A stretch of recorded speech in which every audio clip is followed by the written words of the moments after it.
যারা ইসলামী ব্যাংকের I banking mobile apps ব্যবহার করেন, ওই অ্যাপস থেকে কিভাবে আপনারা এমক্যাশ, বিকাশ, রকেট, মোবাইল, নগদ এই ধরনের অ্যাপসে টাকা ট্রান্সফার করবেন একদম সম্পূর্ণ ফ্রিতে, সেই পুরো প্রসেসটাই এখন আপনাদেরকে দেখাবো। যদি আপনি ইসলামী ব্যাংকের মোবাইল অ্যাপস ব্যবহার করেন তাহলে কিন্তু খুব সহজে কোনো চার্জ ছাড়াই আপনি যে কোনো সময় বিকাশে, নগদে, উপায়ে, এমক্যাশে এই ধরনের অ্যাপসে টাকা ট্রান্সফার করতে পারবেন। তো পুরো প্রসেসটাই এখন আপনাদেরকে দেখাচ্ছি। তো চলুন শুরু করা যাক। প্রথমে আপনি আপনার মোবাইল থেকে ইসলামী ব্যাংকের আই ব্যাংকিং যে অ্যাপসটি আছে সেটি ওপেন করবেন। তারপর এখান থেকে আপনি সর্বপ্রথম লগ ইন করে নেবেন।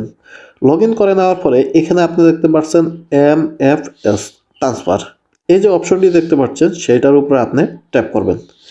তারপর আপনার সামনে এই ধরনের একটি পেজ চলে আসবে। এখানে আপনি দুইটি অপশন দেখতে পারবেন, একটি হলো এমক্যাশ আর একটি হলো নগদ। যদি বিকাশ, রকেট, উপায় থাকে তাহলে কিন্তু এই ধরনের যে অপশনগুলো পাশাপাশি কিন্তু আপনি দেখতে পারবেন। যেহেতু এখন পর্যন্ত দুইটি অপশন চালু হয়েছে তাই এখানে দুইটি অপশনই দেখাচ্ছে। পরবর্তীতে যখন চালু হবে সেগুলো কিন্তু পরবর্তীতে আপনারা এখানে দেখতে পারবেন। তো এখন আমি যেটা করব, এখানে এমক্যাশ এবং নগদ এই দুইটার যে কোনো একটির মধ্যে আমি টাকা পাঠাবো। তাই সর্বপ্রথম আপনি যেটা করবেন সেটা হলো আমি নগদের মাধ্যমে টাকা পাঠাবো। উপরে যে দেখতে পাচ্ছেন সিলেক্ট অ্যাকাউন্ট, সর্বপ্রথম আপনি এখানে আপনার অ্যাকাউন্ট নাম্বারটি দিয়ে দিবেন, অর্থাৎ আপনার আই ব্যাংকিংয়ের যে অ্যাকাউন্ট নাম্বারটি সেটি দিয়ে দিবেন। তারপরে এখানে আপনার নগদ যে অপশনটি আছে সেটি সিলেক্ট করবেন। তো এখানে আমি দেখতে পাচ্ছেন নগদটা সিলেক্ট করলাম। তারপর এখানে নিচে দেখতে পাচ্ছেন ওয়ালেট নাম্বার, অর্থাৎ আপনার যে নাম্বারটি দিয়ে নগদ অ্যাকাউন্ট খোলা আছে সেই মোবাইল নাম্বারটি আপনি এখানে দিয়ে দিবেন। তারপর এখান থেকে সাবমিট অপশনটিতে ট্যাপ করবেন। তারপর আপনার সামনে এই ধরনের একটি অপশন চলে আসবে।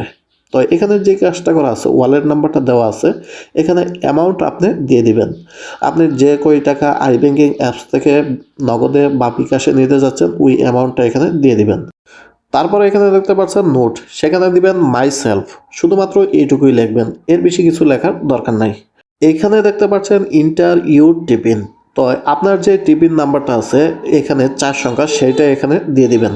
তো এখান থেকে যে কাজটা করবেন আপনার টিপিন নাম্বারটা অবশ্যই এখানে দিয়ে দিবেন। তো আপনার যদি না থাকে কিভাবে সেই টিপিনটা দিবেন পরবর্তী ভিডিওতে আমরা বিস্তারিত আপনাদেরকে জানিয়ে দিব বা দেখিয়ে দিব, সেক্ষেত্রে কিন্তু আপনারা দেখে নিতে পারেন। তো মূলত এখন আমি আমার টিপিন নাম্বারটা দিয়ে দিলাম। ওকে, তারপর আপনি একটু নিচের দিকে যাবেন, সিলেক্ট ওটিপি চ্যানেল, অর্থাৎ আপনার যে আই ব্যাংকিং থেকে আপনাকে একটা ওটিপি পাঠাবে, ওয়ান টাইম ওটিপি, সেটা কোথায় পাঠাবে। তো নিচে দেখতে পাচ্ছেন 3টি অপশন, ভাইবার, ইমেল এবং সেল ফোন, অর্থাৎ আপনি 3টি অপশনই নিতে পারেন। যদি আপনার সেল ফোনটা আপনার সাথে না থাকে, আপনার মোবাইল নাম্বারটা আপনার সাথে না থাকে, তাহলেও কিন্তু আপনার জন্য আরও 2টি অপশন রয়েছে, একটি হলো ইমেল আর একটি হলো ভাইবার। তো আমি এখান থেকে যদি ভাইবারটা সিলেক্ট করেন তাহলে ভাইবারে আপনার যদি চ্যানেল থাকে ভাইবারের বা ভাইবার অ্যাকাউন্ট খোলা থাকে সেইটাতে যাবে, আর যদি ইমেল খোলা থাকে তাহলে আপনি ইমেলেও নিতে পারেন, আর যদি আপনার নাম্বারটি সাথে থাকে তাহলে আপনি সেলফোনেও নিতে পারেন। তো আমার নাম্বারটি যেহেতু সাথে আছে, এখন আমি যেটা করব সেটা হলো এই যে সেলফোন আছে সেটিতেই আমি ওটিপিটা নেব। তো আপনারা চাইলে অন্য অন্য অপশনগুলোতেও নিতে পারেন যদি আপনার সাথে আপনার ফোন নাম্বারটি না থাকে। তো এখান থেকে দেখেন আমি সেলফোন সেটা আমি সিলেক্ট করে দিলাম। ওকে, সেলফোনটা সিলেক্ট করার পরে এখানে যে সাবমিট অপশনটা আছে সেটাতে ট্যাপ করে দিব।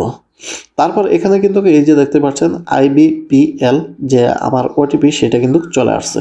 তো সেইটা আমি এখান থেকে দেখে দেখে এখানে বসিয়ে দিব। ওকে, বসানোর পরে আপনারা একটু অপেক্ষা করবেন, আবার সাবমিট যে অপশনটা আছে সেটার মধ্যে ট্যাপ করবেন। তো এখানে দেখতে পাচ্ছেন MFS ট্রান্সফার সাকসেসফুলি, এটা কিন্তু চলে গেছে। এখন আমরা নগদে ঢুকলাম, ঢোকার পরে এখানে ট্রানজ্যাকশন অপশনে যাব, যাওয়ার পরে এখানে দেখতে পাচ্ছেন যে আমি যে ট্রান্সফার করলাম সেটা কিন্তু চলে আসছে। যদি আপনার কোনো সমস্যা হয় তাহলে আমাদেরকে জানাতে পারেন। সবাইকে অসংখ্য অসংখ্য ধন্যবাদ।